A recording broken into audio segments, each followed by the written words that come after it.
오늘은 웨스터민스터 소요리 문답 총정리 이제 5번째 시간이기도 하고 구원론으로는 2번째 시간을 가지려고 합니다. 잠깐 이 구원론 정리하자면 제가 여기 이제 써놨죠. 29문에서 36문까지가 전체적인 구원론의 내용인데 우리가 지난 시간까지 29문 30문 다루면서 그리스도의 구속을 효력 있게 적용하시는 성령과 그리스도의 구속을 믿음에 의해서 그리스도와 연합시켜 적용하시는 성령에 대해서 다뤘죠. 그래서 주제가 다 어땠어요? 성령에 대한 주제였죠. 그러니까 구원론은 곧 무슨論이다? 성령론이다. 그래서 구원의 근거가 되고 주체가 되는 분이 우리예요, 성령이에요. 우리가 자꾸 내가 믿어서 내가 구원받았다 이렇게 생각하니까 이게 내가 구원의 주체가 되고 내 믿음이 내가 주체가 되다 보니까 그래서 자꾸 구원을 잘못된 인식으로, 그러니까 구원론을 많이 틀려요. 지금도 많이 틀려요. 이따가 이제 제일 많이 틀린 게 예를 들어서 성화론이에요. 성화론. 이따가 우리 했던 건데 또 생각하면 또 이제 또 새로울 거예요. 왜 틀리냐면은 성화는 내가 변화되는 거잖아요. 내가 믿어서. 그러니까 이게 자꾸 자기에게 근거를 두려고 해요. 내가 노력하고 내가 열심히 내면 내가 거룩해질 수 있어. 물론 맞는 말인데 맞아요, 틀려요. 좀 말은 잘해. 왜 틀린데? 설명해봐요. 그러면 이제 설명을 못하면서. 그러니까 여튼 그런 부분들이 있다. 이제 우리가 확인할 거예요. 그래서 이제 오늘은 중심적으로 다룰 게 뭐냐면 이 효과적 부르심, 그러니까 소명이죠. 칭의, 양자됨, 성화, 요 이제 4가지에 대해서 중심적으로 다루려고 해요. 자, 31문 읽으면서 들어가 보겠습니다. 효과적 부르심은 무엇입니까? 효과적 부르심은 하나님의 영의 사역인데 이것에 의하여 그는 우리에게 우리의 죄와 비참을 납득시키며 우리의 마음을 밝혀 그리스도를 알게 하시며 우리의 의지를 새롭게 하시면서 복음에서 우리에게 거저 제공된 예수 그리스도를 받아들이도록 우리를 설득하시어 받아들이게 하십니다. 좀 길어요. 근데 이제 정리를 했어요. 그래서 이게 어쨌든 구원론이기 때문에 중요하기 때문에 정리한 것만 해도 지금 5장이 되는데 하여튼 일단 요약해서 해보려고 해요. 첫 번째, 그래서 이 효과적 부르심, 이걸 우리가 이제 콜링이라고 제가 그냥 쉽게 정리를 했어요. 그래서 이 소명은 모든 성도들에게 주어지는 거다. 목사나 선교사 같은 특별한 사명을 가진 자에게만 받는 것이 아니다. 우리가 금방 읽었던 로마서 1장 7절도 로마에서 하나님의 사랑하심을 입고 성도로 부르심을 입은 모든 자에게, 그죠? 받은 모든 자에게 지금 바울이 문안하는 거잖아요. 부르심이 바울에게만 있었어요? 모든 성도들에게도 있었어요. 우리가 예수 그리스도를 믿는 믿음 가운데서 성도라고 불리는 것 자체 속에서는요, 하나님의 부르심이 있다는 거 없다는 거예요. 있다는 거예요. 누구나 다 부르심을 갖고 여기 온 거예요. 그죠? 아브라함도 하나님이 부르셨고요. 그죠? 야곱도 하나님이 부르셨고요. 이삭도 하나님이 부르셨고요. 요셉도 하나님이 부르셨고요. 모세도 하나님이 부르셨고요. 예? 다윗도 하나님이 부르셨고요. 성경에서 하나님 부르신 얘기가 명확하게 등장하는 인물들이 있죠. 그렇죠? 그렇지 않고 그렇게 부르심에 대해서 소명에 대해서 명확하게 기록이 없어도 등장하는 인물들이 있어요. 물론 명확하게 소명에 대해서 다 기록하면 좋지만 그런 것들이 이제 생략될 수 있는 거죠. 그럼에도 불구하고 모든 하나님의 사람들은 다 하나님의 부르심 가운데서 하나님 부르신 가운데서 하나님께로 나온 자들이다라는 개념이 가장 기본적인 개념으로 가지고 있어야 되는 거예요. 아멘? 예, 그래서 이제 우리가 내적 부르심과 외적 부르심 다뤘죠. 이게 이제 효과적 부르심과 효력이 없는 부르심. 그래서 효과적 부르심을 내적 부르심이라고 한다. 그래서 이 효과적이라는 말이 결과를 만들어내는 부르심이고 반대로 쓰는 말이 효력이 없는 부르심, 외적 부르심. 그러니까 밖에서 사람들에 의해서 나를 부르는 것. 대표적인 게 전도라고 설명을 예전에 드렸어요. 그러니까 효력이 없다라고 해가지고 이걸 오해하는 게, 그러니까 효력이 없는데 그럼 뭐하러 전도하느냐.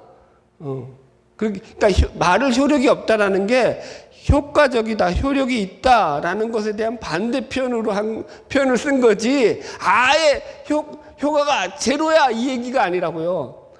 물론 이제 전도를 예를 들어 봅시다. 우리가 전도를 열심히 하지만 옛날에는 전도를 하면은 오히려 그래도 많이 좀 그죠? 전도되어서 나오는 확률이 높았는데 요즘은 뭐 노방전도 해가지고 거의 하늘의 별 따기죠. 사람들이 이제 강박해져서 더 안 나오죠. 그런데 뭐하러 전도를 해요? 그게 외적 부르심이라고요. 외적 부르심. 그죠? 바울이 뭐 했어요?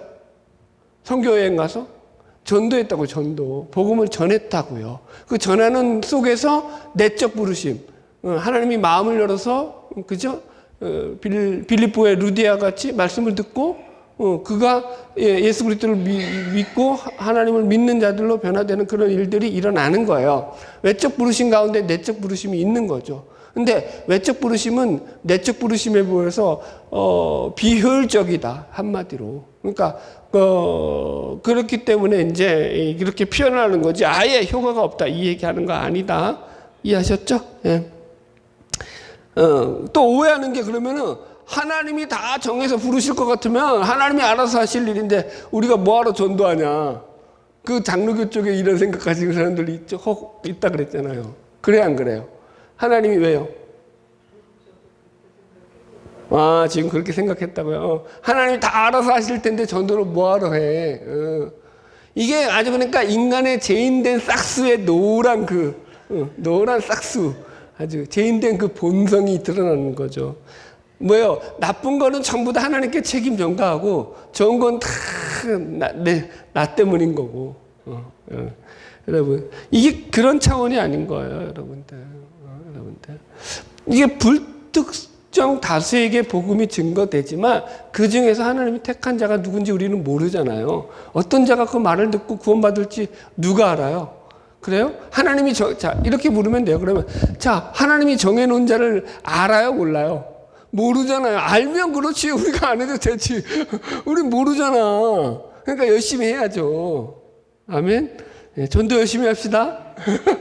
이제 10월 달에 또 이제 우리, 이제부터 이제 우리 또 전도 열심히 해야죠. 예. 내적 부르심은, 하나님의 영의 사역이다. 그래서 고린도후서 4장 6절, 어두운 데서 빛이라 말씀하셨던 그 하나님께서 예수 그리스도의 얼굴에 있는 하나님의 영광을 아는 빛을 우리 마음에 비추셨느니라. 그러니까 이 내적 부르심이라는 게 이런 거죠. 이 표현대로 하면은 하나님께서, 주어가 누구예요? 하나님이 그 주어예요. 하나님께서 주체가 되셔서 예수 그리스도의 얼굴에 있는 하나님의 영광을 아는 빛, 그죠? 하나님의 영광을 아는 빛을 우리 마음에 비춰주셨다고요. 그래서 하나님이 우리 가운데 은혜를 부어주시고 그 빛을 부어주셨기 때문에 우리가 믿게 된 거예요. 알게 된 거라는 거죠. 이해하셨죠? 이게 내적 부르심이라는 거예요. 그래서 영의 사역이다라고 표현하는 거예요. 할렐루야? 예, 그래서 구원이라는 것은 그런 거예요. 복음을 통해서 하나님이 우리를 부르시는 그 일인데, 그런데 그 안에도 반드시 성령의 역사하심으로 말미암아, 그죠? 그 구원의 역사들이 일어나고 거룩함이 일어난다. 예, 넘어갈게요. 31-3 효과적 부르심과 설득. 성령은 우리를 설득하시어 복음에서 우리에게 제공된 예수 그리스도를 받아들이게 하신다. 그러니까 설득의 재료는 뭐예요? 말씀. 하나님의 말씀을 가지고 우리를 설득하신다고요. 보세요. 1. 하나님의 말씀이 중생의 수단이다. 그죠? 베드로전서 1장 23절. 너희가 거듭난 것, 중생한 것이 썩어질 씨로 된 것이 아니라 썩지 아니할 씨로 된 것이니 이 썩지 아니할 씨를 뭐라고 해요? 살아있고 항상 있는 말씀으로 되었느니라. 중생이 뭘로 이루어졌다고요? 우리의 열심으로 중생했다고요? 우리의 믿음으로 중생했다고요? 그렇게 말 안 하죠. 뭘로 됐다고 해요? 말씀으로 우리가 중생했다 이렇게 표현한다고요. 성경은. 그죠? 말씀이 우리 안에 받아들여지는 거예요. 야고보서 1장 18절도 마찬가지죠. 여기서 그는 하나님이에요. 하나님이 그 피조물 중에 우리로 한 첫 열매가 되게 하시려고 자기의 뜻을 따라 진리의 말씀으로 우리를 낳으셨느니라. 여기서 보세요. 하나님이 우리를 낳으셨대요. 표현 자체가 기가 막히시죠. 예. 무슨 말이에요? 그러니까 우리를 거듭나게 우리를 구원하시는 그 하나님의 그 구원의 역사가 여러분들 하나님의 뜻에 따라서 말씀으로 말미암아서 이루어진 일이다. 아멘. 그러니까 여기에 말씀이 빠지면 돼요, 안 돼요? 안 돼요, 여러분들. 말씀이 있는 거죠. 그래서 여러분 설득이 들어가는 거예요. 성령은 설득하시어 받아들이게 하신다.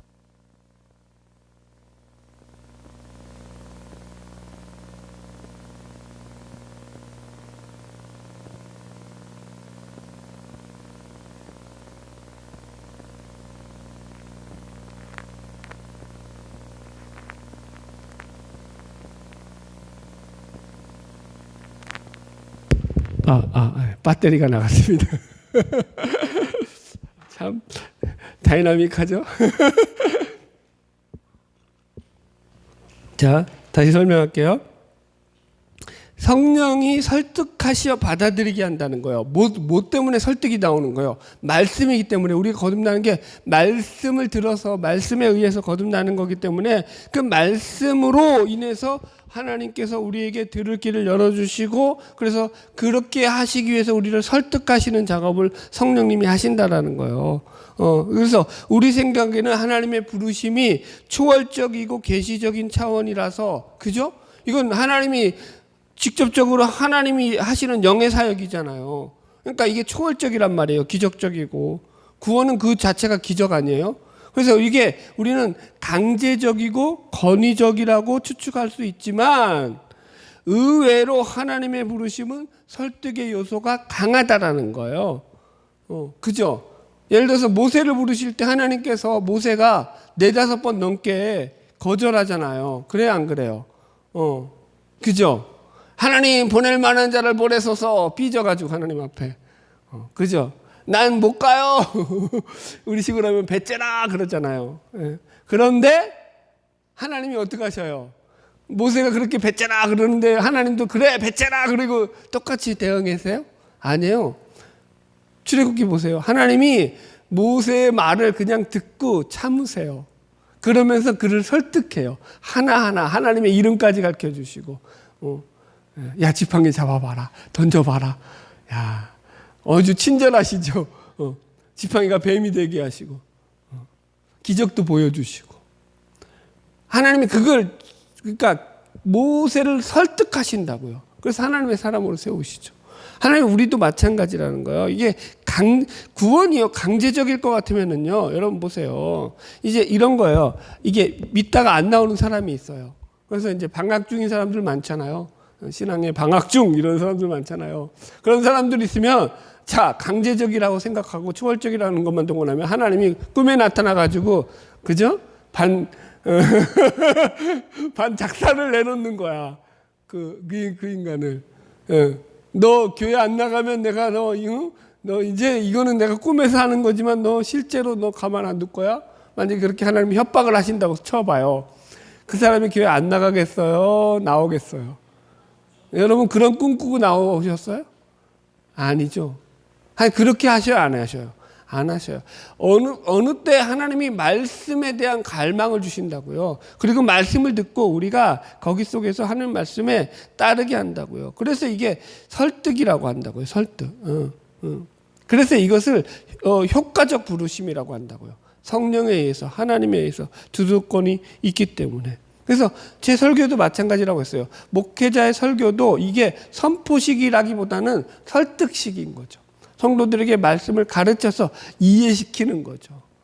선포식 설교는요, 저는 별로 그게 좋은 설교라고 생각을 안 해요. 그래서 제 생각이고 뭐 각자 뭐 알아서 하실 거죠. 저는 설득을 하지 여러분들에게. 왜 여러분들이 알아서 여러분들이 인격이 있고 전인격적인 그런 그죠? 존재인데 인격에 호소를 해야지. 그죠? 인격을 억압하면 되겠어요? 하나님도 안 하시는 일을 목사가 하면 되겠어요? 안 되겠어요? 그래서 막 교인 동원령 시켜가지고 막 뭐 시키고 막 이런 거 전 안 해요. 그냥 알아서 하세요. 자, 넘어갈게요. 33번. 칭이란 무엇인가? 소명에 대한 것 대충 이해되셨죠? 예. 그래서 두 번째 33문, 32문은 이제 효과적 부르심에 대해서 얻는 금생의 유익들인데 그게 이제 칭이라든가 성화라든가 양자됨 이런 것들이 따라온다라는 거고 33문 넘어가면 그래서 칭의가 뭐냐라고 했을 때 칭의란 하나님의 자유로운 은혜의 행위로 하나님은 칭의해서 우리의 모든 죄를 용서하시고 하나님의 시각에서 우리를 의롭다고 받아들이시는데 오직 우리에게 전가되고 오직 믿음으로 받아들여진 그리스도의 의 때문에 그렇게 하십니다. 그래서 칭의 자체가 여러분들 보세요. 첫 번째가 뭐예요? 하나님의 자유로운 은혜의 행위다. 자유로운 은혜의 행위. 자유로운 은혜의 행위라는 말 뜻이 뭐냐면 어떤 조건에 매이지 않는다라는 거예요. 하나님이 인간이 가지고 있는 어떤 조건들. 예를 들어서 로마서 11장 33절 써놨죠. 깊도다 하나님의 지혜와 지식의 풍성하며 그의 판단은 헤아리지 못할 것이며 그의 길은 찾지 못할 것이로다. 누가 주의 마음을 알았느냐? 누가 그의 모사가 되었느냐? 누가 주께 먼저 드려서 갚으심을 받겠느냐. 그러니까 이 말은 무슨 말이냐면은 하나님이 우리에게 먼저 손을 뻗어서 우리를 붙잡아 주시기 전에 우리가 먼저 하나님께 손을 뻗어서 하나님을 붙잡아 가지고 하나님 앞에 우리가 예를 들어서 어떤 빛을 지게 만들어 가지고 하나님이 야 내가 쟤한테 빛을 줘서 내가 제 빛을 갚아줘야 되는데 그래 가지고 아우 내가 쟤를 도와줘야겠다. 이렇게 하나님을 움직일 사람이 세상에 있느냐라는 거예요. 하나님을 빚지게 만들 인간이 있어요, 없어요? 한번 만들어 봅시다. 우리가 뭔 짓을 한들 하나님을 빚지게 할 수 있을까요? 예를 들어서 내가 100억을 갖다 바친다고 합시다. 하나님 앞에 한번 바쳐보고 그게 하나님을 빚지게 할 수 있어요, 없어요? 없어요. 그죠? 100억이 아니라 이 돈으로 하나님을 빚지게 한번 만들 수 있을까요? 이 세상 모든 돈을 다 갖다 바친 줄 그게 하나님 앞에 빚이 돼요, 안 돼요? 안 된다니까. 그럼 하나님 앞에 생명을 바친다고 합시다. 그래서 그게 빚이 돼요, 안 돼요? 그것도 빚이 안 돼요. 왜 생명 자체의 주인이 누구니까? 하나님이니까. 그러니까 어떤 존재도 하나님을 빚지게 할 수 있는 존재가 있다는 거예요, 없다는 거예요? 없다라는 거예요. 그래서 야, 내가 너를 위해서 네가 나를 위해서 크게 헌신해 가지고 내가 너에게 대해서 마음에 부담감이 있으니까 내가 너에게 그래서 복을 줘야겠다. 이런 신앙 자체가 불가능하다는 거죠. 근데 이런 식으로 믿는 인간들이 의외로 아주 많아요. 내가 하나님 앞에 뭔가 해드렸으니까 이건 종교심이지 신앙이 아니라고 얘기했어요. 신앙은요, 내가 하나님께 뭘 해드리는 게 아니라 하나님이 나에게 베푸시는 크신 은혜, 그 사랑, 그죠? 그걸 받고 그 은혜 가운데서 내가 반응해서 사는 거예요. 이해하셨죠? 넘어갈게요. 그래서 칭의에는요, 두 가지 요소가 있죠. 소극적 요소와 적극적 요소. 소극적 요소는 제 책의 해결이에요. 제 책. 그래서 칭의는 모든 죄를 용서하시고 그리스도께서 죄값을 지불하시고 죽으시는 거예요. 하나님이 그래서 우리에게 죄가 없다고 사면하시는 사법적 선언이 이 칭의예요. 칭의. 로마서 3장 20절. 그러므로 율법의 행위로는 그 앞에서 의롭다 하실 육체가 없나니 율법으로는 죄를 깨달음이라. 율법으로는 우리가 의롭게 될 수 있어요, 없어요? 없어요. 근데 하나님이 예수 그리스도로 말미암아 우리의 죄를 값없이 이제 하나님께서 우리를 깨끗하게 해주시는 거죠. 그 다음에 적극적인 요소는 율법의 의를 얻는 거예요. 소극적인 죄책을 해결하는 거라면, 그래서 하나님의 시각에서 믿는 자를 의롭다고 받아들이신다라는 거예요. 그래서 그리스도의 능동적 순종이라고 써놨는데, 그래서 율법에 흠이 없는 하나님의 자녀로 우리를 삼아주시는 거예요. 우리가 율법에 흠이 없어서가 아니라, 그죠? 예수 그리스도의 의로 말미암아, 그분의 의로 말미암아서 로마서 3장 21절 이하에 율법에 하나님에 나타난 한 의가 있었는데 그 의는 모든 믿는 자에게 미치는 의니 이것은 차별이 있다 없다. 차별이 없는 것으로서 예수 그리스도 안에 있는 성령으로 말미암는 의로서 하나님의 은혜로 값없이 의롭다 하심을 얻은 자 되었다. 이렇게 나와요. 하나님이 우리를 의롭다고 여겨주시는 거예요. 그러니까 내가 율법을 완벽하게 지켜서, 율법주의는 뭐예요? 내가 율법을 완전하게 지켜서 의롭게 되는 거잖아요. 그런데 칭의는 뭐예요? 내가 율법을 지키고 안 지키고 하고 관계없이 하나님이 먼저 나를 율법의 의롭다라고 인정해 주시는 거예요. 내가 죄를 짓는데도. 기가 막힌 거죠. 그러니까 이제 죄 짓고 살자가 나오는 거예요. 죄 지어도 괜찮다. 그게 이제 구원파들이죠. 그러니까 이거 잘 배워야 되는 거예요. 에베소서 5장 27절 자기 앞에 영광스러운 교회로 세우사 티나 주름 잡힌 것이나 이런 것들이 없이 거룩하고 흠이 없게 하려 하심이라. 그죠? 하나님이 우리를 교회로 세우시는 것이 우리를 거룩하고 흠이 없게 하려 하신다는 거예요. 우리를 그렇게 봐주신다는 거예요. 진짜 우리가 거룩하고 흠이 없어서가 아니라. 이해하셨죠? 그래서 이 칭의는 정가예요. 정가. 예수 그리스도의 의가 믿는 자에게 정가되었다라는 거예요. 정가. 그래서 믿음으로 그리스도와 연합함으로써 그리스도의 의가 믿는 자에게 정가된다. 임푸트라고 돼 있죠. imputed to us. 우리에게 정가되어진 그리스도의 의라는 말이다. 정가의 뜻이 뭐라고요? 여기 써놨죠. 뭐뭐에게 죄라든가 불명예라든가 이런 것들을 덮어 씌우는 거예요. 죄를 뒤집어 씌우는 것, 혹은 누구 탓으로 그 탓을 돌리는 것, 책임을 전가하다 할 때 정가하는 거예요. 그러니까 의의 정가라고 말을 하거든요. 그래서 하나님은 믿는 자에게 더러운 옷을 벗기시고 새 옷을 우리에게 입히시는다고 표현해요. 그래서 칭의라고 말하는 거예요. 의롭다고 칭해 주시는 거예요. 그러니까 옷은 보세요. 옷을 입힌다라는 것은요. 그러니까 그게 내 속은 본질은 뭐예요? 아직 더러워요? 깨끗해요? 더러워요. 그런데 하나님이 깨끗한 옷을 입혀주셔서 의가 정가되었기 때문에 우리가 겉으로 볼 때 깨끗해 보인다라는 거예요. 내 의예요? 하나님의 의예요? 이걸 틀려. 그래서 이제 잘못된 구원론이 나오는 거예요. 칭의론. 그래서 첫 번째는 구원파의 칭의론. 구원파의 칭의론 아까도 설명했죠. 그러니까 하나님의 칭의로 우리가 다 죄 용서를 받았으니까 구원받은 뒤에는 회개할 필요가 없다라고 나가는 거예요. 그래서 이 구원론에 있어서 칭의의 회개와 성화적인 회개를 구별을 못하는 거죠. 회개도 여러분 보세요. 칭의가 있고 성화가 있잖아요. 우리가 다루듯이. 구원의 과정 가운데. 그러면 회개도 칭의적 회개가 있고 성화적 회개가 있겠죠. 근데 성화적 회개를 완전히 무시하는 거죠. 이건 뭐 아주 기초 상식인데도 구원파가 그래서 실수하는 거고. 뭐 이건 뭐 더 얘기할 것도 없고. 중요한 건 카톨릭의 성의론이라고 했어요. 성의론이 뭐라고 했어요? 의를 이루는 거예요. 누가? 내가. 칭의는 하나님이 나를 의롭다고 여겨주시는 거고. 그래서 카톨릭은 칭의론이 아니라 성의론이에요. 그래서 구원을 내가 이루어 가는 거예요. 그리스도의 의 플러스 성도의 의가 합쳐진 구원이에요. 그래서 여기서는 특징이 뭐냐면 의가 주입되는 거예요.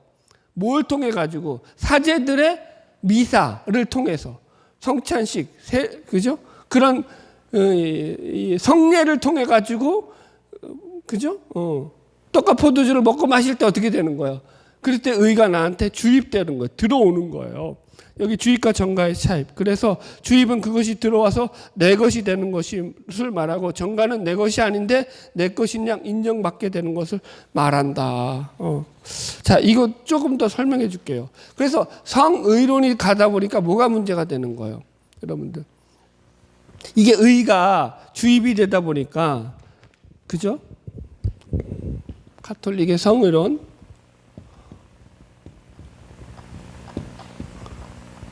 의가 어떻게 되는 거예요? 주입된 의예요. 주입된 의는 그래 주입되다 보니까 이 의는요 누구께 되는 거예요? 인간 것이 되는 거예요. 인간의 것이 되는 거예요. 그러니까 이 의를 내가 더 쌓을 수 있는 거예요. 그러다 보니까 어떻게 되는 거예요? 성인론이 나오는 거죠. 그래서 인효론이 나오고 사효론이 나오고 하여튼 뭐 거기까지는 갈 필요 없고. 여튼 보세요. 그러니까 인간이 효력이 있는 존재가 되어버리는 거예요. 그 사람이 얼마나 성화됐느냐, 얼마나 거룩하냐에 따라서 무서운 거죠. 그러면 보세요. 그럼 뭐가 나눠지는 거예요? 계급이 나눠지는 거죠. 더 성화된 인간은 더 높은 존재가 되는 거야. 하나님 앞에. 하나님과 동기동체까지 가는 거죠. 아, 무섭죠. 그래서 여러분들 뭐예요? 각각 그 제자들의 그 성자들을 놓고 그들을 향해서 기도를 한다고요. 그들의 이름 불러가면서 도움을 얻기 위해서. 그러니까 이런 것들을 잘 배워야 되는 거죠. 이런 칭의, 잘못된 칭의론을 갖다가 우리가 잘 이해해야 된다. 됐죠? 예. 그래서 여러분, 그러니까 믿음으로 받아들여지는 거잖아요. 이 믿음이 그래서 지난주에도 강조했지만 믿음의 중요한 부분들이 수동성이라고요. 그죠? 에베소서 2장 8절도 마찬가지로 이게 아까 수동성이라는 게 내가 어떤 내 공로와 내 행위로 내 자랑이 될 만한 것이 아니라는 거예요. 믿음은요. 그죠? 하나님이 주신 은혜에 반응하는 것이죠. 넘어갈게요. 세 번째, 양자됨이요. 33은 양자됨은 무엇입니까? 양자됨이란 하나님의 자유로운 은혜의 행위로 이것에 의해서 우리는 하나님의 아들들의 숫자로 받아들여지고 하나님의 아들들의 모든 특권에 대한 권리를 갖는다. 그래서 양자됨에 대한 특징은 뭐냐면 그 특권이 하나님의 독생자이신 그리스도께서 누리는 모든 특권을 우리도 누리게 되는 거예요. 그래서 예수님을 하나님의 아들이라고 하듯이 우리도 하나님의 아들이라고 자녀라고 부른단 말이에요. 그죠? 그래서 하나님의 자녀가 되는 특권 첫 번째. 그래서 영접하는 자 요한복음 1장 12절. 나머지는 그냥 읽을게요. 나머지는 똑같은 말이니까 영접하는 자 곧 그 이름을 믿는 자들에게는 하나님의 뭐가 된다고요? 자녀가 되는 권세를 주셨다. 우리가 왜 그러면 자녀라고 말을 하느냐? 양자라고 말을 하느냐? 특징이 뭐라 그랬어요? 양자의 특징은 그 시대의 특징은 상속권이에요. 상속권. 이거 얘기하려고. 왜 딸이 아니라고 아들이라고 말한다고요? 남존 여비 사상 때문에 그렇다고요? 그거 아니라고요. 아들 상속적인 개념에서 지금 표현할 때 아들이라고 표현하는 거라고요. 그래서 아들이 등장한 거예요. 여자는 물론 그 시대 자체가 여자가 좀 그렇게 천대받긴 했지만 그런 의미에서 성경에서 말하는 게 아니라, 그죠? 그래서 두 번째가 상속권의 특권이에요. 양자됨의 성경적 시대 배경은 뭐냐면 그 당시 고대 사회에서 양자됨은 완전한 상속권을 가진 진짜 자식이라는 개념에서 양자라는 말을 썼어요. 오늘날 같이 오늘은 양자라는 개념이 그런 개념이 아니잖아요. 그죠? 조금 좀 격화돼 있죠. 그러나 그 시대 고대 사회에서 양자라는 개념은 뭐라고요? 그 주인이 가진 그 모든 것을 상속받는 개념으로서 양자를 삼는다는 개념이었다고요. 상속의 개념이라는 거예요. 그래서 이 아들과 자녀의 개념 속에 항상 더불어서 성경에서 표현되는 건 뭐냐요? 기업을 이어받는 자요, 상속자라는 표현을 계속 쓰는 거예요. 로마서 8장 15절 이하 너희는 다시 무소하는 종의 영을 받지 아니하고 양자의 영을 받았으므로 우리가 아빠 아버지라 부르짖느니라. 자녀이면 상속자 곧 하나님의 상속자요 그리스도와 함께한 상속자니. 이렇게 나오죠. 뭘 강조하고 있어요? 강조하는 게 여기 상속자라는 걸 강조한다고요. 그러니까 하나님 나라의 유업을 잇는다라는 거예요. 그 풍성함이 있다고요. 옛날에 어디 본 것 같은데 뉴스에서. 그러니까 이 사람이 이게 부모를 잃어버려서 한참 고아로 컸는데 나중에 알고 봤더니 찾았더니 이 부모가 자식을 찾았는데 알고 봤더니 이 부모가 억수로 부자였던 거죠. 우리도 그런 기대를 가지고 자, 웃자는 얘기예요. 자, 34-2 하나님의 자유로운 은혜의 행위다. 그러니까 사람의 믿음이나 선행 같은 어떤 조건에 매이지 않고 하나님의 주권에 따라 은혜로 하신다라는 거예요. 그러니까 이게 하나님이 우리에게 그 칭의도 마찬가지고 양자됨도 마찬가지고 이제 성화에서도 마찬가지예요. 이게 이제 뒤에 성화에서 더 구체적으로 따를 텐데 하나님이 그 자유로운 은혜로 우리 가운데서 행하시는 그 축복이고 어떤 그 은혜라는 거죠. 이게 우리의 어떤 조건에 매이지 않는다라는 거예요. 너는 그러니까 이런 거예요. 아이고 어디 가서 봤는데 얘가 너무 예쁜 거야. 아우 너 너무 예쁘구나. 그래서 너는 내가 너 양자 삼아야겠다. 이렇게 해서 어떤 조건을 보고 삼는 게 아니라는 거예요. 우리가 이쁜 짓을 해서 양자를 삼은 게 아니라고요. 하나님을 잘 믿어서 양자 삼은 것도 아니고요. 자, 넘어갈게요. 하나님의 아들들의 숫자, 이 숫자는 하나님의 택하심을 전제로 하는 것으로서 그 숫자는 하나님의 불변하심과 같이 불변하다. 이건 숫자 우리가 알 수 있어요, 없어요? 그런데 모르죠. 그런데 이거 신천지들, 그죠? 14만 4천은요 상징적인 숫자잖아요. 이거는, 그죠? 완전수라고요. 12 곱하기 12 완전한 수라고요. 그러니까 완전 수에 대한 개념으로 하나님이 구원받을 자들을 완전한 하나님의 사람들은요, 하나님이 하나도 빼놓지 않고 다 구원하신다라는 상징적인 표현인데, 이거 가지고 14만 4천 명 구원받았다 그러고 자기들만 거기에 있다 그러고, 그래서 이제 14만 명 넘어가니까 그게 아니라 이 지파의 지도자급이 14만 4천이라 그러고, 아주 신천지도 참 힘들어요. 이단들은요. 넘어갑시다. 그런 거 아니라는 거예요. 자, 그래서 양자됨에 대한 확인은 뭘로 확인한다고요? 1. 성령님께서 우리의 죄된 행동의 패턴을 죽게 하시는 것을 볼 때 우리는 하나님의 자녀라는 것을 알게 된다. 그러니까 내가 하나님의 자녀인 게 다른 게 아니라니까요. 내 삶 속에서, 그러니까 내가 좋아하는 게 확인해 보세요. 뭘 좋아하고 있는지. 여전히 죄된 것들, 죄악된 것들을 따라가는 것, 자기 중심성을 가지고 사는 것이 좋으면 그 사람은 아직 하나님의 자녀가 아닌 거예요. 여러분들 이해하시겠죠? 뭐 다른 게 아니라니까. 너무 쉬워요. 그러면 내가 그렇지 않아, 나는 여전히 죄 짓는 게 좋아, 그럼 하나님 앞에 매달려야죠. 이게 기울어져야 돼요. 이거 뭐 다른 방법이 없어요. 말씀을 자꾸 들어야 되고. 두 번째, 그래서 하나님의 징계를 통하여 하나님의 자녀라는 것을 알게 되는 거죠. 그래서 징계가, 하나님께서 사랑하시는 자를 다 징계하신다. 이 징계가 뭐예요? 파이오니아 맞죠? 뭐죠? 그 갑자기 이름이, 성경 이름이 뭐죠? 성우님? 파이디온인가요? 하여튼 그런 거 있잖아요. 파이디온 성교인가? 그래서 이게 아이를 가르치는 거예요. 징계가 때려서 막 그냥 뭐 이 잡듯이 잡는다 이런 개념이 아니라 교육하는 거예요. 교육. 그러니까 우리를 바른 길로 훈계하시는 거죠. 그래서 늘 우리에게 이런 것들이 있다. 넘어갈게요. 마지막 이제 중요한 게 이 부분이라서 이게 제일 중요해서 35문의 성화의 문제예요. 성화란 무엇입니까? 답. 성화란 하나님의 자유로운 은혜의 사역으로 이것에 의하여 우리는 하나님의 형상을 따라 전인격에 걸쳐 새롭게 되고 죄에 있어서도 점점 죽게 되고 의에 있어서는 점점 살게 됩니다. 그래서 일단 성화의 개념부터 설명할게요. 성화란 무엇인가 조금 이따 하고. 성화의 개념, 성화라는 말에 가장 가까운 단어가 뭐라고요? 거룩이다. 거룩도 구약의 단어 카도시라는 말이 가장 적합해요. 성화라. 이 카도시가 잘라낸다라는 거예요. 분리되는 거예요. 영어로 컷, 자르는 거예요. 뭐로부터? 세상적인 것으로부터, 죄악된 것으로부터 자기를 구별하는 거예요. 그래서 성화라는 것은, 한 장 넘기세요. 구원받은 신자가 하나님께 속한 사람으로서 거룩하게 구별되어져 가는 과정을 의미한다. 그죠? 그래서 우리 교회에서는 그래서 성자가, 거룩할 성자가 많이 들어가잖아요.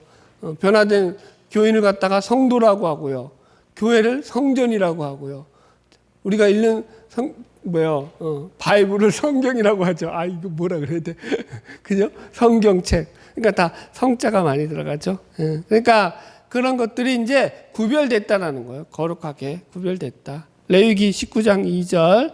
너는 이스라엘 자손의 온 회중에게 말하여 이르라. 너희는 거룩하라. 이는 나 너희 여호와 너희 하나님이 거룩함이니라. 신약에서도 베드로전서 1장 15절. 오직 너희를 부르신 거룩한 이처럼 너희도 모두 다 행실에 거룩한 자가 되라. 거룩하라 라는 거예요. 거룩하라. 아멘? 네. 그래서 그게 바로 하나님 나라라는 거예요. 성화가. 하나님 나라가, 그러니까 다른 게 아니라니까요. 우리가 우리의 삶 속에서 하나님 나라를 이루어가는 것은 하나님이 원하시는 그 거룩한 삶을 우리 가운데서 이루어가는 것인데, 그게 다른 것이 아니라 하나님이 원하시는 대로, 하나님이 바라시는 대로, 하나님의 목적대로 우리의 삶을 살아가는 거예요. 아멘? 네, 넘어갈게요. 그게 성화다. 자, 그래서 잘못된 성화론이 이게 중요한 거예요. 성화는 하나님의 자유로운 은혜의 사역으로 이렇게 시작한다고요. 웨스트민스터 소요리 문답이. 그래서 잘못된 성화론은 뭐냐? 성화론의 대표적인 게 뭐냐면 칭의는 하나님의 은혜로 받고 성화는 우리의 노력과 열심으로 우리의 의지로 이룬다라는 거예요. 옛날 제가 다녔던 교회, 지금도 그 교회는 그렇게 표현을 할 거예요. 많은 교회들이 지금도 그런 표현을 가지고 있어요. 예를 들어서 은혜는 여기 써놨죠. 믿음으로, 성령은 사모함으로, 축복은 행함으로 받는다. 여러분 얼마나 쏠깃해요. 야, 내가 축복은 행함으로 받는 거야. 그러니까 내가 열심히 심어야 돼. 복도 심고, 기도도 심고, 말씀도 심고, 재물도 심고, 다 심은 만큼 내가 거두는 거야. 심는 대로 거둔다고 했으니까. 지금도 그렇게 설교하는 사람들이 얼마나 많은지 몰라요. 성령은 사모함으로 뜨겁게 열심히 기도하고 뜨겁게 부르짖을 때 성령이 너희들 가운데서 너희들을 살려주실 거야. 그러니까 지금도 뜨겁게 기도하죠. 얼마나 좋아요. 이 구호 완벽한 구호예요, 여러분. 이 구호에는요 장점이 훨씬 더 많아요, 단점보다. 왜냐하면 저도 이렇게 하고 싶어요, 솔직히. 그럼 제 목회가 얼마나 편해지겠어요, 여러분들. 여러분들은 또 얼마나 편하겠어요. 이건 머리가 필요가 없는 거야. 생각할 필요가 없는 거야. 그냥 부르짖어. 무조건 주여 줄 때까지 부르짖어. 아멘 아멘 할렐루야 주여 주시옵소서 아버지. 죽도록 부르짖어. 언젠간 주시겠지. 열심히 부르짖어. 사모함으로 성령을 받으라 그러니까. 성령 받으라 성령 받으라 막 이러면서. 주여. 축복은 행함으로. 지금도 그렇게 생각하고 있다고요. 그래서 이거는요 사실은 단점보다 장점이 훨씬 더 많은 그런 구호였어요. 사람들의 열심을 동원하고 교회가 부흥하고 성장하는데 그것보다 좋은 게 없어요. 열심을 내는데 그보다 더 완전한 게 어디 있어요. 그런데 문제는 뭐라고요? 그 좋은 장점들에도 불구하고 딱 하나 단점이 있는데 이 단점이 가장 큰 단점이라는 거예요. 그게 뭐예요? 자기중심성. 이 구호가 만드는 건 뭐냐면 이 구호를 잘 보면요 구원을 이루는 주체가 누구예요? 하나님이 아니에요. 성령이 아니라 내가 구원을 이룬다고요. 자신이 내가 믿어서 은혜 받고 내가 부르짖어서 성령 받고 내가 열심히 행해서 열심으로 갖다 바쳐서 뭘 받고 축복 받고 자기가 주체가 되는 거야. 이게 그러니까 유대인들이 빠졌던 잘못된 선민의식도 바로 여기서부터 비롯된 거고요. 가톨릭이 빠졌던 금방 얘기했잖아요. 성의론에 왜 빠져요? 자기가 주체가 된다고. 인간이 주체가 된다고요. 계급주의가 나오잖아요. 거기 속에서. 이해하시겠죠? 성화론이 그러니까 하나님의 자유로운 은혜의 사역이다. 아니 400년 전에 목사님들도 알았는데 왜 지금에 와가지고 그 좋은 교리들은 다 집어치우고 왜 지금 뻘짓을 하냐고요. 왜 인간이 뭔데 자기들이 구원을 이룬다고 꼴값을 떨고 그 난리를 피우냐고요. 아니 무슨 능력으로 자기가 그렇게 구원을 이뤄요. 성화가 뭔데? 성화도 구원이라고요. 구원의 과정이라고요. 과정. 두렵고 떨림으로 너희 구원을 이루어가는 과정이에요. 완성된 게 아니라고요. 칭의가 끝난 게 아니라니까요. 그렇다고요. 자, 2번. 구원론에서 마귀가 속이는 내용들이 뭐냐? 예를 들어서 행위구원론, 구원의 확신, 가톨릭의 성의론. 보세요. 행위구원론자들. 그러니까 예수를 믿었는데 행함이 엉망이야. 그러니까 행위구원론이 나오는 거죠. 그죠? 행함이 엉망이야. 그러니까 마태복음 7장에 나오는 거예요. 하나님의 뜻대로 행하는 자라야 구원을 얻는다고 하지 않았느냐. 그러면서 행위구원 얘기하는 거죠. 자, 보세요. 본질은 뭐예요? 그런데 행위구원도 그 뿌리로 들어가면은 자신의 행함에 뭘 두는 거예요? 근거를 두겠다는 거예요. 자기중심성이죠. 따라오시죠. 가톨릭의 성의로 말할 것도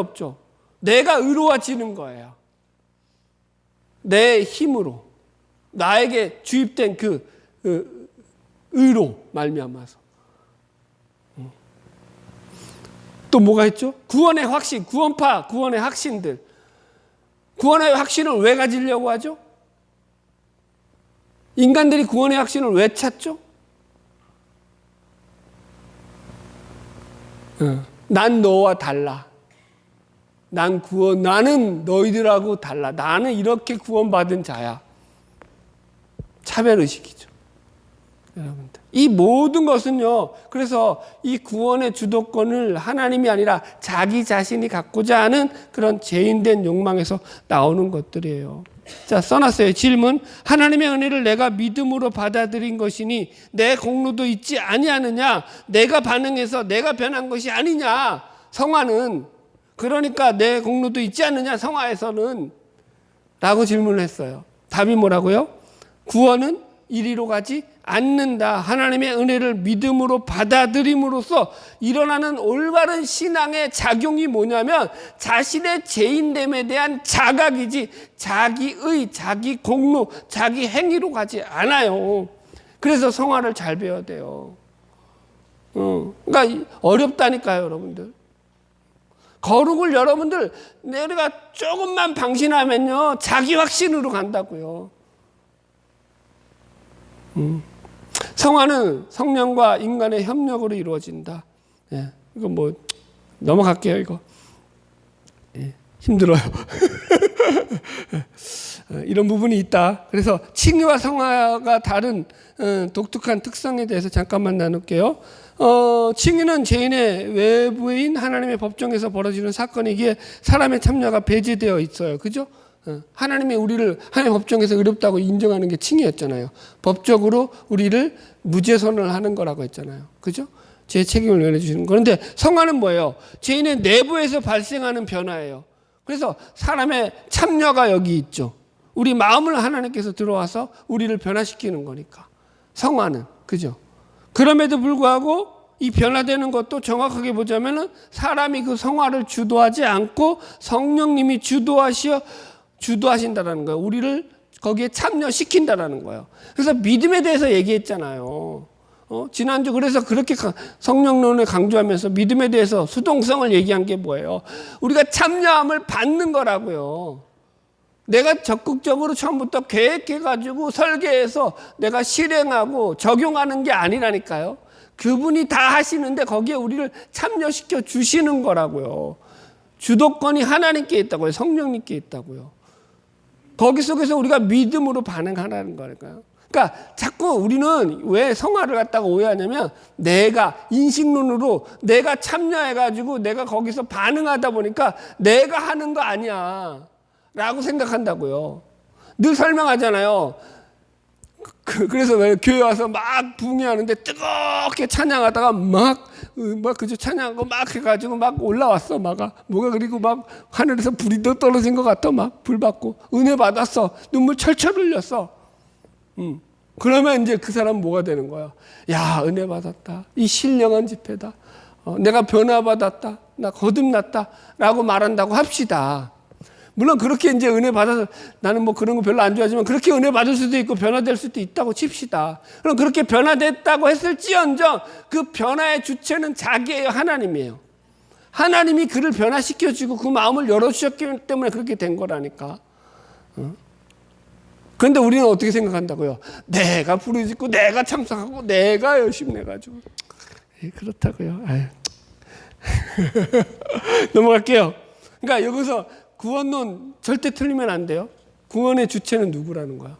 하나님, 성령님, 그죠? 그리고 주도권도 그분에게 있다. 우리는 거기에 참여를 당하는 존재들이다. 수동적인 존재다. 자, 성화와 도 닦는 행위 잠깐 다루면 성화는 도덕적 개선이 아니라 영적인 변화예요. 그래서 도를 닦는 방식으로 안 간다고요. 그러니까 자꾸 이거 깨닫는 것이 물론 깨닫는 게 중요하죠. 분별하는 거하고도 비슷하니까. 그럼에도 불구하고 그렇게 되면은요, 자꾸 내가 뭘 했다라고 한다고요. 도 닦는 거 아니에요, 여러분들. 40일 철회해서 하나님이 보여주셨다, 할 말이 없어요. 저도 별로 할 말은 없지만, 여러분 그것보다 더 중요한 것은 하나님이 나에게 은혜를 주셔서 내 삶을 바꿔가고 있다라는 게 하루하루 내 몸에서 느껴져야 된다니까요. 안 변하잖아요. 안 변하잖아요. 여전히 자기 욕심 갖고 살잖아요. 뭐 그러면서 자꾸 뭐 예수 잘 믿는다 그래. 나는 그게 제일 싫어. 하여튼간. 예. 그래요. 그렇다고요. 자, 35-4. 새롭게 됨.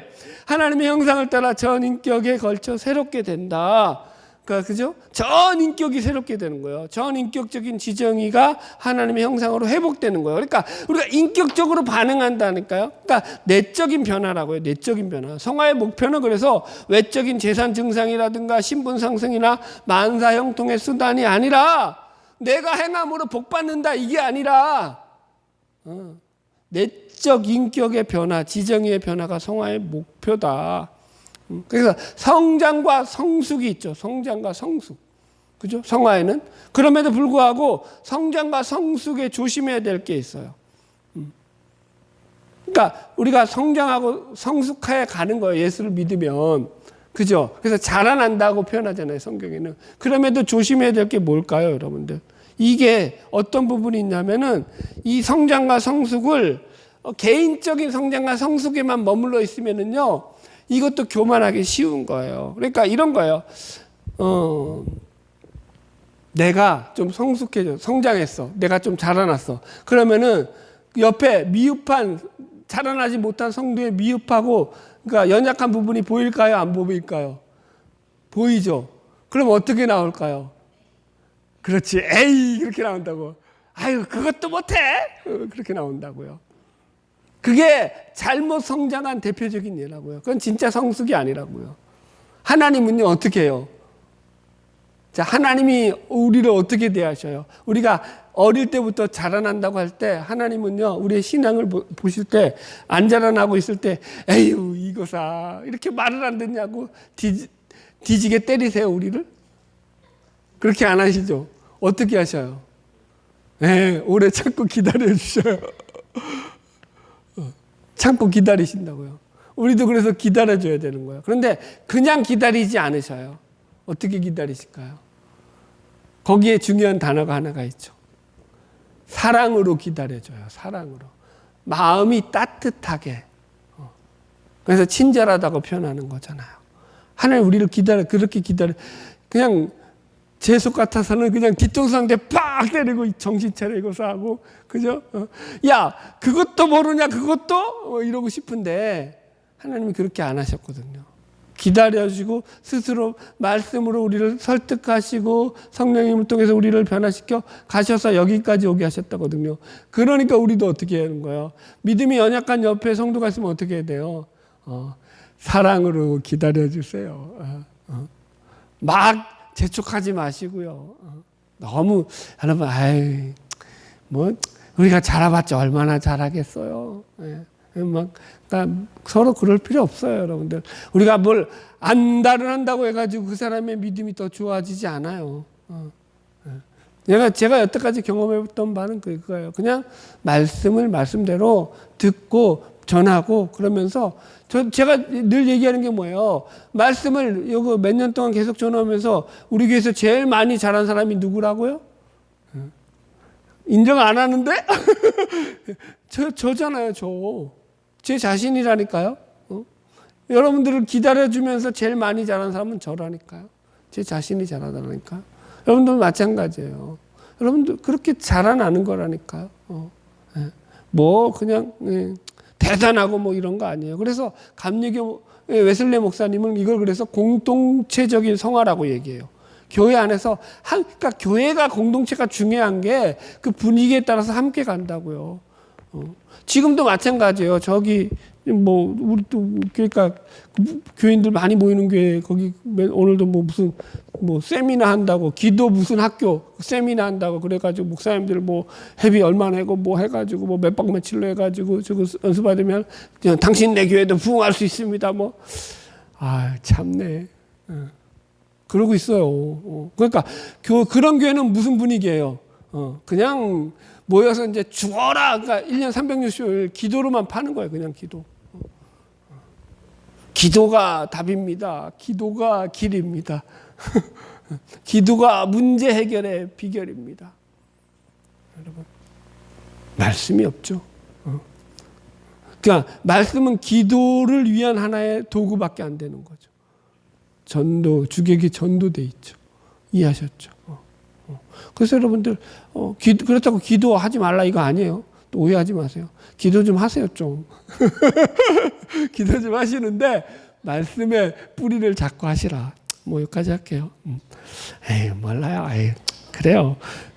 저는 착한 목사예요, 여러분들. 여러분들에게 나 절대 강요하거나 강조하지 않아요. 마지막 죽임과 살림 읽어보세요. 여기까지 대충 이해하셨죠? 그래서 우리가 이제 구원론 두 번째 시간으로 칭의, 양자됨, 성화 이 세 가지에 대한 것들을 총 정리했어요. 보세요. 보면서 핵심적인 것 중에 하나가 뭐냐면은 이게 하나님의 은혜로운 사역이라는 거예요. 자유로운 하나님의 은혜의 사역이라는 거예요. 그죠? 하나님의 자유로운 은혜의 사역이라는 건 우리의 거룩과 우리의 성화도 누가 이루어 가시는 거예요, 결국은. 하나님이 이루어 가시는 거예요. 거기에 우리가 참여함을 당하는 거라고요. 내가 믿음으로 반응했다고 해가지고 내 믿음이 나를 거룩하게 했다. 물론 맞는 말인데 조심해야 된다는 거예요. 뭘 조심하라는 거예요? 그게 자기 중심성에서 발현돼 나오는 자기 열심, 자기 의, 자기 자랑이 되지 않게. 구원에서 우리의 자랑이 낄 자리는 있다 없다? 아니 보세요. 우리가 다시 얘기해 볼게요. 결론적으로. 여러분 우리가 구원받은 게 얼마나 기가 막혀요. 우리는 죽어도 이제 이터널 라이프, 영원한 생명을 누리고 영원한 복락을 가지고 영원한 천국에서 영생 복락을 가지고 살아간다니까요. 한 것도 없이. 이게 얼마나 기가 막혀 이게. 여러분들. 자 그러면 여러분들 내가 재산립 한 100억만 있어도 어디 동기 모임 나갔을 때 뽐내고 싶을까요? 안 내고 싶을까요? 뽐내고 싶겠죠. 우리 수준이 그밖에 안 돼. 진짜. 그죠? 하물며 우리는 이터널 라이프, 영생을 누렸잖아요. 뽐내고 싶을까? 안 내고 싶을까요? 그게 자기 중심성이라고. 우리 안에 그게 있다고요. 난 구원받은 신자라는 것에 대한 엄청난 자기 프라이드가 뽐내고 싶은 거예요. 그런데 복음은 글로 안 간다고요. 내가 구원받은 게 어떻게 표가 나냐면 나는 영원한 생명을 살 사람이기 때문에 내가 이 땅 가운데서 좀 희생하고 죽고 내가 욕을 먹고 고생을 하더라도 Don't worry, be happy. 이게 뭐 말이 됐나요? 네? 그게 그렇게 여러분들 내가 억울해지지 않다니까. 내 인생에 대해서 이 세상에서 좀 대접 못 받고 유세를 부리지 못하고 명성을 누리지 못하는 거가 아쉽지 않다니까요. 그냥 이 땅에서 하나님이 나에게 맡겨진 삶에 그냥 최선을 다해서 열심히 살면 그걸로 족한 줄 안다니까요. 자족이 있다니까요. 왜요? 뭐가 있기 때문에? 구원이 있기 때문에. 그건 여러분 밖으로 표출되는 게 아니라 내 안에서 깊이 나를 강직하게 만든다고요. 나를 강한 사람이 되게 만든다고요. 왜 자꾸 밖으로 표출해가지고 그죠? 기독교인 걸 뭘 그렇게 티를 내려 그래요. 그러면 그렇게 티 안 나요. 빛과 소금이라는 게 뭐예요, 여러분? 빛도 좀 티가 나나? 노래방에 가면은 뭐 빨간불, 노란불, 하얀불 해가지고 그런 빛 말고 우리 안에 들어와 있는 빛. 진짜 이해하시겠죠? 소금 맛을 내는 거잖아요. 맛. 소금 자체가 무슨 티를 안 낸다고요. 우리는 그런 존재라고요. 내 안에 있는 이 구원의 놀라운 그러니까 자기 확신 뭐 이런 것도 아니라니까요. 그러니까 다시 설명할게요. 여러분 보세요. 예수님이 부활하셨을 때 예수의 부활을 제자들이 다 안 믿고 여인들이 다 안 믿었잖아요. 그러면 다 그 사람들 행위로 봐서는 지옥에 가야 돼요? 천국에 가야 돼요? 그죠? 여러분들도 그렇게 생각하죠? 왜요? 예수님이 그렇게까지 얘기했는데 이 못된 것들이 다 안 믿었단 말이야. 말을 막 했나? 가서 볼 일이니까 뭐 지금은 안 봐. 그러니까 뭐 내 꿈속에 나타날 일도 없고 뭐 겁나지 않아. 그런데 어쨌든 안 믿었다고요. 행위로는 뭐예요? 꽝이라니까. 확신으로는 꽝이라니까. 그들이 확신을 가지고 열심을 가지고 뭔가 했기 때문에 예수님이 그들의 그 기대에 부응하셔서 그들의 신념에 부응하셔서 어떤 일을 행하시지 않았다고요. 아멘? 지금도 그런데 그런 식으로 구원을 착각하면 어떡하냐고요. 뭘 내 안에서 뭘 찾으려고 하지 마세요, 여러분들. 아유, 우리 안에 뭐만 있다고요? 더러운 것들. 더러운 것들. 자기중심성. 그밖에 없어요. 거기서 뭘 근거를 찾아가지고 주체를 찾아가지고 그래 내가 뭘 했으니까 하나님이 좋아하시겠죠. 하여튼 여기까지 할게요. 그래서 이 구원론에 대해서는 절대로 틀리면 된다 안 된다. 안 된다. 하나님이 주시는 은혜다. 그거 나의 감정과도 관계가 없고 나의 의지하고도 관계가 없고 나의 어떤 지식하고도 관계가 없는 거예요. 그분이 붙잡아 주시는 걸 내가 그냥 수용하고 받아들이시기만 하면 되는 거예요. 받아들이는 거예요. 용납하는 거. 그래서 그 은혜로 또 승리하는 저와 여러분 되기를 주의 이름으로 축복합니다. 기도하겠습니다.